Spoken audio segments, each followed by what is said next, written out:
Jakarta sudah jadi saksi, langit Senayan menghitam oleh asap ban terbakar, dan udara dipenuhi gas air mata. Rakyat sudah turun, mahasiswa sudah bersuara, jalanan sudah mendidih. Tapi apa hasilnya?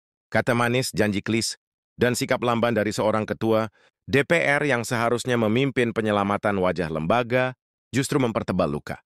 Puan Maharani berdiri di podium, berkata pintu DPR terbuka lebar untuk aspirasi rakyat.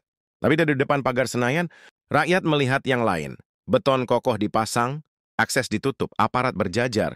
Janji keterbukaan hanyalah ilusi. Kata-kata itu kosong, lebih hampa dari gedung megah yang mereka duduki. Rakyat marah bukan tanpa alasan. Tunjangan hunian 50 juta. Per bulan adalah peluru yang ditembakkan ke dada bangsa. Saat nelayan tak bisa membeli solar, saat petani merugi karena harga panen ditekan tengkulak, saat keluarga kecil di kota besar harus menghitung receh untuk sekadar membayar kontrakan, DPR justru meminta istimewa. Dan ketika api rakyat membesar, jawaban yang diberikan hanyalah, ini bukan kenaikan, hanya kompensasi. Retorika yang dingin, seolah rakyat bisa ditipu dengan permainan istilah. Puan yang bicara tentang aspirasi, tentang menampung suara rakyat. Tapi publik melihat fakta yang bertolak belakang. Beton, pagar kawat, pengamanan berlapis. Semua itu bukti bahwa aspirasi tidak disambut, melainkan ditakuti. Kata-kata terbuka lebar, terdengar seperti satair pahit. Ketika pintu yang dimaksud ternyata terhalang tembok tinggi. Disinilah kemunafikan politik telanjang.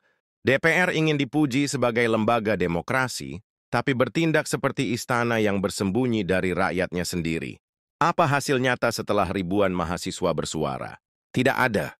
Tunjangan tetap berjalan hingga Oktober 2025, tanpa revisi, tanpa tanda-tanda akan dicabut. Artinya demonstrasi yang mengorbankan keringat, bahkan nyawa diambang bahaya, hanya dibalas dengan janji introspeksi. Introspeksi macam apa jika kebijakan tetap berjalan? Itu bukan introspeksi, itu penghinaan. Puan lamban, DPR lamban, bangsa ini ditertawakan oleh para penghuninya sendiri. Mereka lebih cepat menghitung tunjangan daripada mendengar jerit rakyat. Mereka lebih sibuk merapikan retorika daripada merapikan keadilan. Apa gunanya ketua DPR berbicara soal perbaikan kinerja jika pada saat yang sama mereka masih menyedot uang rakyat dengan rakus? Hari ini rakyat dipaksa menelan pil pahit.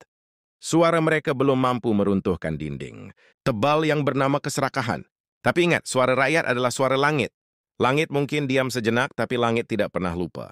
Setiap pengkhianatan ditulis, setiap kebohongan dicatat. Dan ketika catatan itu penuh, sejarah akan berbalik. Gedung yang hari ini tegak angkuh bisa runtuh, kursi yang empuk bisa jadi kursi panas, dan nama yang hari ini berdiri di atas podium bisa jadi catatan kelam dalam sejarah bangsa. Rakyat sudah bicara, langit sudah menegur.